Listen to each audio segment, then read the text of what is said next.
제가 요즘 신방을 다니고 있습니다. 지난주 신방을 갔다가 이제 어느 가정에 갔는데 이런 이야기를 하시더라고요. 뉴질랜드에 와서 살게 된 것이 너무 감사하고 행복하다. 그런 말씀을 이렇게 하시더라고요. 그런데 그 감사와 행복이 표정으로 다 드러나는 거예요. 그러니까 뭐 쉽게 이야기할 수 있잖아요. 그냥 뉴질랜드 참 좋아요, 행복해요, 이렇게 이야기할 수도 있는데, 뉴질랜드 사는 게 너무 감사하고 행복하다라고 말씀을 하시면서 그 표정과 몸짓 속에 진짜 이분들은 행복하고 감사하구나 라는 것을 제가 느끼고 왔어요.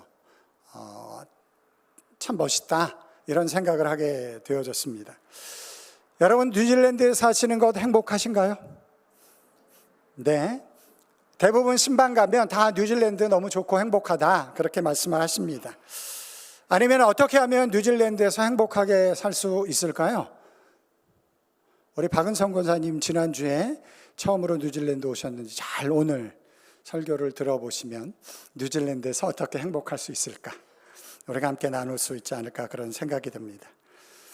뉴질랜드 이민 오기 위해서 넘어야 하는 가장 큰 산은 영주권을 받는 것입니다. 영주권은 이 땅에서 계속해서 살아갈 수 있다는 권리를 뉴질랜드 정부로부터 받는 것이죠. 뉴질랜드 정부는 이 나라에 이득이 될 만한 사람, 아무나 영주권을 주는 게 아니고 이 나라를 위해서 그래도 이득이 될 만한 사람들을 선별해서 영주권을 줍니다. 그래서 심사가 좀 까다로울 때가 있는 것이죠. 저희 가족 영주권은 제가 스스로 이제 영주권 신청을 다 했어요. 모든 서류 과정을 제가 다 했는데 진짜 엄청난 시간과 에너지를 쏟아 부어야 했지만이 그 과정을 다 할 수 있다는 것을 제가 알게 되어졌어요. 하다가 이건 괜히 내가 한다 그랬나? 이런 생각이 들 만큼 굉장히 많은 서류와 에너지를 써야만 합니다. 그 과정을 통해서 한 나라에서 다른 나라로 이민을 간다라는 것이 결코 쉬운 일이 아니구나 라는 것을 생각하게 되어졌습니다. 우리는 하나님의 나라를 하나님의 나라라고 이야기를 합니다. 나라라는 단어를 붙여요. 하나님의 나라. 여러분, 하나님의 나라를 들어가기 위해서, 하나님의 나라 백성이 되기 위해서 영주권이 필요할까요? 나라라는 이름을 붙여서 하나님의 나라를 표현하고 있는데, 하나님 나라에 들어가기 위해서 영주권이 필요할까요? 이런 질문 한 번도 받아보신 적이 없죠? 네, 저도 처음 해봅니다. 네, 하나님 나라, 영주권이 과연 필요할까? 저는 영주권이 필요하다라고 생각을 합니다. 비유적으로 영주권이 필요하다라고 생각을 해요. 왜냐하면 하나님의 나라, 내가 가고 싶다고 아무나 마음대로 갈 수 있는 나라가 아니기 때문에 그렇습니다. 하나님의 나라에 들어갈 수 있는 조건이 갖춰질 때만이 들어갈 수 있기 때문에 저는 비유적으로 하나님 나라도 영주권이 필요하다, 그렇게 생각을 합니다. 그러면 하나님의 나라의 영주권을 위해서 가장 중요한 서류는 뭘까요? 가장 중요한 서류, 그 서류는 회개와 믿음이다 라고 저는 비유적으로 이렇게 이야기하려 합니다. 마가복음 1장 15절 말씀 우리 다 같이 한번 읽어볼게요. 지난주에 살펴봤던 말씀인데, 시작. 이르시되 때가 찼고 하나님의 나라가 가까이 왔으니 회개하고 복음을 믿으라 하시더라. 예수님이 공생애를 시작하면서 가장 먼저 선포하신 말씀이 뭐라고요?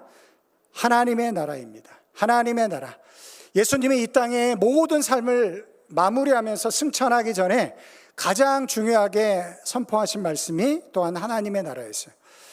하나님의 나라, 하나님 나라의 복음, 예수님이 전하신 가르침의 핵심적인 말씀이었습니다. 그런데 그 말씀에 보니까 하나님 나라가 가까이 왔으니 뭐라고요? 회개하고 복음을 믿어라. 회개와 믿음이 너희들 가운데 요구되어진다 라는 것을 예수님이 말씀하고 있어요. 회개가 무엇인지 우리 모두 다 잘 알고 있습니다. 제가 간단하게 설명을 해보면, 지난 삶에 대한 후회와 새로운 삶을 살겠다는 결단, 그것이 회개입니다.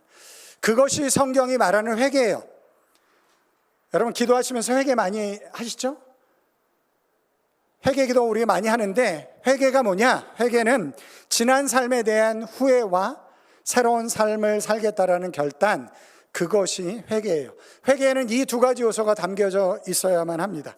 왜 내가 이렇게 살아왔지? 이렇게 살면 안 되는데, 그런 후회함이 우리들 가운데 있어야 돼요. 내가 예수님을 모르고 살았을 때, 예수님을 모르는 사람으로서 세상에서 내가 이렇게 살았는데, 하나님을 만나고 예수님을 만나고 나니까 이렇게 사는 것이 올바르지 않은 것이구나, 그것을 깨달으며 지난 삶을 후회하는 거예요.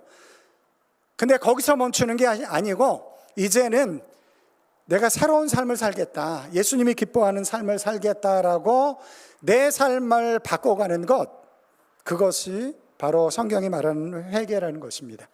그래서 성경은 회개를 돌아서는 것이다라고 이야기를 해요. 돌아서는 것. 내가 이 방향으로 가다가 이게 잘못됐다라고 생각을 하면 어떻게 한다고요? 돌아서. 그 길을 계속 가면서 계속 회개하는 게 아니고, 그런 건 회개가 아니에요. 회개는 그 길을 가다가 이 길이 잘못됐다라는 것을 깨닫게 되어지면 돌아서서 반대 방향으로 가는 거예요. 그것이 회개입니다. 회개는 하나님의 나라를 들어가기 위해서 대단히 중요한 것인데, 꼭 필요한 것인데, 한 가지 문제가 있어요. 어떤 문제가 있냐면, 우리가 아무리 지난 날을 후회하고 잘 살아보려고 해도 그것이 내 의지만으로 잘 안 된다라는 거예요. 예수님을 믿고 나서 내가 예수님의 말씀대로 살아보겠습니다 라고 그렇게 굳게 결심하고 살아보지만 그것이 여러분들 잘 되나요? 다 잘 되시나 봐. 안 된다라고 얘기하시는 분이 없는 것 같아. 근데 잘 안 돼요. 잘 안 됩니다. 제가 우연찮게 어저께 그 글을 하나 봤는데, 어떤 스님이 손가락이 3개가 없대요. 왜 없냐 하면, 그 불경의 가르침을 따라서 살려고 하는데, 이제 결혼을 안 하니까 여자를 보고도 정말 무감각해야 되는데 그게 잘 안 되는 거예요. 그래서 손가락을 하나씩 태우기 시작을 했어요. 그래서 손가락이 없다라는 거예요. 그러함에도 그게 안 되는 거예요. 그러니까 우리가 회개하고 새로운 삶을 살고 싶지만 그것이 잘 안 됩니다. 그것이 어려운 문제예요. 여러분, 세상의 종교는 안 되는 걸 하려고 하는 종교예요. 그래서 거기에 구원이 없다라는 것입니다. 왜 불교에 구원이 없을까요? 안 되는 걸 하려고 하니까, 자기 스스로 자기를 구원할 수 있다라고 생각하면서 신앙생활을 하니까 안 되는 거예요. 우리는 우리를 구원할 수가 없습니다. 나는 나를 구원할 수가 없어요. 저는 목회를 하면서 신앙생활을 하면서 가장 크게 깨닫는 게 뭐냐면, 나는 나를 구원할 수 없다라는 거야. 내가 목회자로 살아가고 하나님의 자녀로 살아가지만 나의 연약함과 한계와 그 모든 것들을 내 스스로 내가 구원할 수 없다라는 거예요. 그걸 절실하게 깨닫습니다. 그때 우리에게 필요한 것이 있어요. 그게 뭐가 필요하죠? 복음이 필요한 거예요. 복음이 뭐죠? 네가 못하는 거를 예수님이 대신해 줬다. 네가 못하는 것을 예수 그리스도께서 십자가에 대신 죽으심으로 우리들에게 그 은혜를 허락해 주셨다. 그걸 믿으면 된다. 그런 믿음이 우리들 가운데 주어졌다라는 거예요. 그래서 내 힘으로는 할 수 없지만 예수님이 그 일을 가능하게 하신다. 여러분 스스로 구원할 수 있습니까? 구원 못해요. 누구도 못합니다. 그래서 우리는 구원자가 필요한데, 예수 그리스도께서 십자가에 죽으심으로 우리의 구원자가 되어 주셔서 우리가 그분을 믿기만 하면 구원받게 하시는 하나님의 은혜가 우리들 가운데 주어진 줄 믿습니다. 그게 복음이에요. 그래서 우리가 하나님의 나라에 들어가기 위해서, 영주권을 받기 위해서 꼭 필요한 게 있는데 뭐냐면 회개와 복음입니다. 복음을 향한 믿음입니다. 회개와 믿음, 그것이 우리들 가운데 필요해요. 그렇게 우리는 영주권을 받는 거예요. 하나님 나라의 영주권. 영주권 받는 거 어려운가요? 쉬운가요? 하나님 나라의 영주권 받는 거 너무 쉽습니다. 회개하고 내 지난 날을 돌이켜보고 예수님이 나의 구원자가 되셨음을 믿고 그분께 나의 삶을 맡기기만 하면 영주권을 받을 수가 있습니다. 여러분, 영주권 받으셨나요? 하나님의 나라의 영주권? 네, 저는 하나님 나라의 영주권 받았어요. 너무 기쁩니다. 저는 영주권이 2개가 있어요. 뉴질랜드 영주권, 하나님 나라 영주권. 기쁘시죠? 네. 너무 쉽습니다. 이게 다 하나님의 은혜예요, 은혜. 우리의 열심과 우리의 노력으로 된 것이 아니고 하나님의 은혜로 된 것이에요. 그래서 로마서 10장 13절에 이런 말씀이 기록되어져 있어요. 다 같이 읽어보겠습니다. 시작. 누구든지 주의 이름을 부르는 자는 구원을 얻으리라. 얼마나 쉬워요. 주님께서 이 일을 행하셨습니다. 주님께서 나를 구원하셨습니다. 그래서 주님의 이름을 부르고 그분을 따라 사는 삶을 살아갈 때 하나님의 구원의 역사가 우리들 가운데 이루어지는 줄 믿습니다. 그런데 하나님의 구원이 우리가 영주권을 받는 것들이 이렇게 간단한 일이지만 사실 한 가지 생각해 보아야 될 것이 있어요.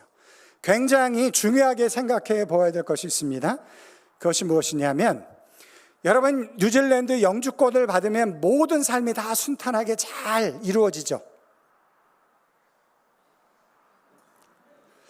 이 웃음은 무엇인가요? 맞다라는 것인가요? 아닌가요? 자, 다시 한번 여쭤볼게요. 여러분, 뉴질랜드 영주권을 받으면 모든 삶이 다 순탄하게 이루어지죠? 네, 감사합니다. 우리의 기대감은 그런 거잖아요. 뉴질랜드에 와서 뉴질랜드에 딱 도착해서 영주권을 받으면 그 영어도 그냥 샬라샬라 잘 나오고, 우리의 일상의 삶도 뉴질랜드 사람처럼 잘 살아갈 수 있을 것 같은 기대감을 가지고 영주권을 받았는데, 영주권을 받았다라고 해서 변화되어진 것은 사실 아무것도 없다라는 거예요. 영주권을 받으면 모든 것이 다 자연스럽게 형통하게 이루어질 것을 기대했는데 영주권을 받아도 사실 여전히 어려움과 힘든 부분들이 우리들 가운데 다가오고 있다는 거예요. 여러분, 그런 일들이 왜 생기나요? 왜 생기나요? 만약에 뉴질랜드가 한국말을 사용하고 한국 사람들이 여기에 살고 있고 문화도 한국 사람이랑 똑같고 그런 뉴질랜드를 우리가 이민을 왔어요. 그래서 영주권을 받았습니다. 그러면 이 땅에서 사는 게 어려울까요? 힘들까요? 아니면 쉬울까요? 쉬워요. 그런데 뉴질랜드 나라는 좋은데 이 나라에 오니까 일단 언어가 달라요. 언어가 달라서 내가 하고 싶은 말을 커뮤니케이션 하기가 너무 어렵습니다. 자존심 너무 상하죠. 나는 대학 교육 석사, 박사까지 받고 왔는데 말하는 건 유치원 아이들보다 더 못하니까 얼마나 어렵습니까? 뿐만 아니라 이들과 다른 문화들이 굉장히 많아요. 어떤 문화가 다르죠? 여러분, 뉴질랜드에서 충격 많이 받죠? 문화가 달라서 받게 되어지는 충격을 뭐라고 이야기를 하냐면 컬처 샥이라고 하는데, 얼마나 그 충격이 크면 샥이라고 했을까요? 컬처 샥. 내가 살아왔던 그 문화와 다른 문화 속에 들어가서 겪게 되어지는 충격, 그것이 문화 충격인데 그런 것들을 우리는 이민을 와서 겪게 되어집니다. 저도 이제 그런 것들이 있었는데 제일 힘든 것 중에 하나가 뭐냐면 이 키위들과 밥 먹는 게 너무 힘들어요. 왜 그러냐면 키위들은 이 주류 사회에 좀 약간 그래도 고급 문화는 뭐냐면 키위들은 밥을 먹을 때 소리를 내서 먹지 않습니다. 아시죠? 네, 소리 내서 먹지 않고 입안에 이렇게 뭘 먹다가 내가 뭘 물어보면 입안에 음식이 있는 상태에서 절대로 대답하지 않습니다. 그래서 제가 이렇게 이야기를 하면 이제 갑자기 막 씹어요. 갑자기 막 씹더니 꿀떡 삼키고 이제 말을 해요. 그럼 내가 너무 미안한 거예요. 근데 우리는 너무 자연스럽잖아요. 소리를 내서 음식을 먹는 거. 또 국수 같은 걸 먹을 때 우리 후루룩 이렇게 먹어야지만이 그게 맛있다라는 간접적인 그 증거가 되어지는데, 뜨거운 국물 같은 거 후루룩 하면서 이렇게 먹어야지 맛있잖아요. 근데 이 사람들은 절대로 그렇게 먹으면 아주 이렇게 낮게 사람들을 취급합니다. 매너가 없다라고 생각을 해요. 그러니 저는 후루룩 하면서 그 다음에 또 안 되는 영어를 써가면서 그들과 이야기를 하면서 식사를 하려니 이게 얼마나 힘들겠어요. 그래서 별로 좋아하지 않습니다. 그래서 이제 제가 이야기를 해요. 우리 가족에게, 야, 식사할 때는 아무도 건드리지 않는데 밥은 편하게 먹어야 되지 않겠어? 이제 그렇게 해서 우리끼리 먹으려고 합니다. 그런 일들이 다른 문화에 오면 벌어지게 되어진다라는 거예요. 그런데 그런 문화적 충격을 통해서 야, 이거는 내가 너무 어렵다, 배우지 않겠다 라고 그 문화를 떨쳐버리기 시작을 하면 우리는 뉴질랜드에 와 있지만 뉴질랜드 사람처럼 살지 못하는 전혀 이질적인 삶을 우리가 이 땅에서 살아갈 수가 있다는 것이에요. 그래서 다른 문화를 가면 그것이 문화가 다르기 때문에 충격이 오고 어려움이 오지만 그러나 그 문화를 배울 때만이, 그 문화에 적응해 갈 때만이 그 나라에서 살아갈 수 있는 가장 풍성한 삶을 우리는 살아갈 수 있게 된다는 것입니다. 여기까지 동의가 되시나요? 동의되시죠? 뉴질랜드에서 가장 행복하게 살아갈 수 있는 방법이 뭔지 아십니까? 저도 오랫동안 살아가면서 깨달은 비밀인데 뉴질랜드 사람들이 좋아하는 것을 좋아하시면 됩니다. 뉴질랜드 사람들이 좋아하는 것을 여러분들도 좋아하시면 돼요. 뉴질랜드 사람들이 좋아하는 게 뭐죠? 산에 가는 거, 뭐 캠핑 가는 거, 그 다음에 부시워크 다니는 거, 자연과 함께하는 거를 뉴질랜드 사람들은 대단히 좋아해요. 또 뉴질랜드는 그런 조건이 잘 만들어져 있어요. 그래서 그걸 좋아하는 사람은 뉴질랜드를 아주 좋아할 수가 있습니다. 그런데 이제 한국 분들은 그런 자연보다는 백화점을 좀 더 좋아하죠. 그런 자연보다는 쇼핑을 조금 더 좋아하는 모습이 있죠. 그런데 만약에 뉴질랜드에 와서 사는 사람이 자꾸 한국에서 할 수 있는 쇼핑과 뭐 그 도시에서 경험할 수 있는 그런 것들만 꿈꾸면서 뉴질랜드에 살아간다라고 한다면 그 사람의 삶이 행복할까요? 풍성할까요? 그렇지 않을 것입니다. 그 사람의 삶이 참으로 빈약할 것 같아요. 뉴질랜드라는 좋은 땅에 왔음에도 불구하고 여전히 풍요롭지 못한 가난한 삶을 이 땅에서 아마 살아가게 될 것입니다. 제가 이 말씀을 하나님의 나라에도 그대로 한번 적용해 보려고 합니다. 이 너무 당연한 원리가 하나님의 나라에도 바로 그대로 적용이 되어진다는 거예요. 여러분, 하나님 나라의 영주권 받으셨나요? 근데 우리는 영주권만 받고 거기서 끝나는 경우가 참 많아요. 영주권을 받았으면 이제 그 나라 백성답게 살아가려고 하는 노력과 배움과 적응이 우리들 가운데 있어야 하는데 우리는 영주권만 딱 받고 나면 마치 거기서 모든 것이 다 끝난 것처럼 이 영주권으로 모든 것이 다 해결되어지는 것처럼 우리가 신앙생활 할 때가 너무나 많다라는 것입니다. 내가 이 세상에서 여태까지 살아왔을 때 사용했던 언어와 내가 중요하게 여겼던 가치와 생활 방식을 하나님 나라의 언어와 가치와 생활 방식으로 바꿔가는 가정들이 필요한데 그런 것에 별로 관심을 갖지 않는다라는 거예요. 도리어 내가 세상에서 중요하게 여겼던 가치를 하나님의 나라에 끌고 돌아와서 이것을 어떻게 하면 더 많이 가질 수 있을까, 더 많이 누릴 수 있을까로 하나님의 나라를 이해하고 있는 분들이 꽤 많다라는 거예요.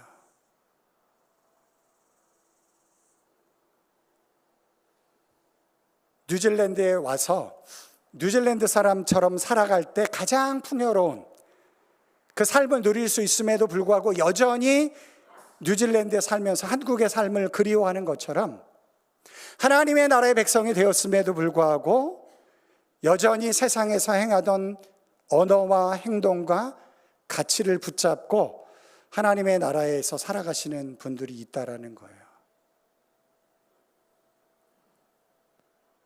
그분의 신앙이 풍요로울까요? 풍요롭지 않습니다. 하나님의 나라에 들어왔지만 풍요롭지 않아요. 구원은 받았지만 그 풍요로움이 아닌 가난한 신앙으로 이 땅의 신앙의 모습을 살아갈 수 있다라는 것입니다.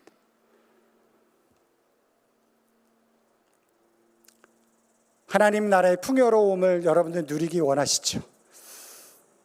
그것이 우리의 꿈이고 신앙의 목적인데, 하나님 나라의 풍요로움을 우리의 삶 가운데, 이제 우리 앞에도 불렀지만 말씀을 마치고 나서 우리가 함께 부를 텐데, 초막이나 궁궐이나 주 예수 모신 것이 그 어디나 하늘나라, 하나님의 나라가 우리들 가운데 이루어지는데, 그 상상할 수 없는 하나님이 허락하여 주시는 기쁨과 감사와 은혜와 축복의 역사가 그 하나님의 나라 안에 담겨져 있는데, 그 풍성한 삶을 살길 원하시나요? 그러면 하나님 나라의 언어를 배우시기 바랍니다. 하나님 나라의 언어를 사용하시기 바랍니다. 하나님 나라의 행동 방식을 배우시기 바랍니다. 하나님 나라가 무엇을 중요하게 여기는지 그 가치를 깨닫고 그것을 나의 삶의 목적으로 삼고 살아가시는 여러분들이 되시기 바랍니다. 그때 우리 안에 하나님의 나라가 이루어지는 거예요. 이루어질 뿐만 아니라 아주 풍요롭게 우리 하나님의 다스리심의 역사들이 우리들 가운데 이루어지는 줄 믿습니다. 근데 그게 쉽지가 않아요. 영어를 배우는 것이 쉽지 않은 것처럼 하나님 나라의 언어를 배우는 것이 쉽지 않아요. 우리는 자꾸 불평하려고 합니다. 자꾸 원망을 하려고 하고요, 누구를 정죄하면서 나를 세우려고 합니다. 그것이 세상의 언어라고 한다면, 하나님 나라의 언어는 여전히 그 사람이 나에게 부족함이 있지만 그러함에도 불구하고 사랑합니다, 축복합니다, 주님의 이름으로 환영합니다, 당신은 나의 지체입니다, 지난주에 나는 것처럼 당신이 있기 때문에 내가 있습니다. 그런 언어가 하나님 나라의 언어인데, 그게 잘 익숙하지 않아요. 배워야만 합니다. 그래서 제가 자꾸 시키는 거예요. 하나님의 나라의 언어를 사용하십시오. 뿐만 아니라 하나님 나라의 행동 양식을, 어려운 사람 있으면 도와주기도 하고 힘이 되어주기도 하고, 주변에 우리 성도들 가운데 어려운 문제로 낙심하고 있으면 김 집사 우리 커피 한잔 할까? 그래서 불러서 커피 한잔 마시고 식사 한번 사주고, 그게 하나님 나라의 행동 양식입니다. 더 나아가서 하나님 나라의 가치, 이 세상의 가치는 뭔가요? 돈이잖아요. 우리도 다 거기에 영향을 받고 살아갑니다. 그러나 하나님 나라의 가치는 하나님의 뜻을 행하는 것. 그래서 때로는 물질적인 손해를 좀 본다 할지라도 하나님의 뜻을 붙잡는, 삶의 가치를 바꿔나가는 그런 일들을 이루어 나갈 때 우리 안에, 주님의 교회 안에 하나님의 나라가 풍성하게 이루어지는 줄 믿습니다. 제가 어떤 목사님을 통해서 들었던 간증인데 굉장히 도전이 되더라고요. 한 명의 그리스도인이 있었습니다. 그런데 이 그리스도인이 친구의 보증을 섰다가 친구가 사업에서 완전히 망해버렸어요. 그러면 이 그리스도인 친구도 이제 망하게 되어졌습니다. 빚쟁이들이 이 그리스도인을 찾아왔습니다. 야, 너 친구는 어디로 도망갔는지 우리가 알지 못하겠다. 네가 보증을 섰으니까 이제 재산을 팔아서 나에게 갚아라. 그렇게 요구하기 시작을 했습니다. 그때 이분이 뭐라고 이야기를 했냐면 이렇게 이야기를 했다라고 해요. 나는 그리스도인입니다. 나에게 시간을 주십시오. 재산을 정리해서 여러분들에게 갚아야 할 돈을 갚겠습니다. 사람들이 이야기를 했어요. 내가 널 뭘 믿고 기다려주냐? 그랬더니 이분이 다시 이야기를 했어요. 나는 그리스도인입니다. 나를 믿고 시간을 주십시오. 내가 다 변제하겠습니다. 설득이 됐어요. 그래서 그분들이 다 갔습니다. 도망갔을까요? 변제했을까요? 많은 사람들이 도망갈 수도 있었을까요? 그리스도인 변명일 수도 있었을 것입니다. 근데 그분은 자기의 재산을 다 정리했어요. 그리고 모든 빚을 다 갚았습니다. 남은 돈 얼마를 가지고 강 남쪽에 있는 배밭 과수원을 조그만 걸 하나 사서 생활하기 시작을 했어요. 여러분, 얼마나 원망스러운 일이 벌어졌을까요? 그런데 놀랍게도 그 사람에게서 원망의 소리가 나오지 않는 거예요. 원망의 말이 나오지 않는 거예요. 도리어 그의 마음 가운데 세상이 주지 못하는 기쁨과 평강이 그에게 찾아온 거예요. 그렇게 어려운 시간이었지만 그 시간들을 그렇게 기쁨과 감사함으로 그가 보낼 수가 있었습니다. 그리고 나서 한참 시간이 지나고 나서 그 강 남쪽에 있는 땅이 개발되기 시작을 했어요. 사람들이 뭐라고 부르기 시작을 했냐면 강남이라고 부르기 시작을 했습니다. 그 이상으로 하나님이 회복시켜 주셨어요. 그런 믿음의 도전이 여러분들 가운데 있기를 주님의 이름으로 축원합니다. 하나님의 뜻을 쫓아갈 때, 하나님의 나라의 언어를 사용하고 생활 방식을 따라 살아갈 때 하나님께서 우리들 가운데 놀랍게 일하시며 역사하시는 줄 믿습니다. 그렇게 하나님의 나라가 우리들 가운데 이루어지는 줄 믿습니다. 어려운 일이지만 도전해 보시기 바랍니다. 그렇게 하나님을 경험할 수 있는 여러분들이 되시길 주님의 이름으로 축원합니다.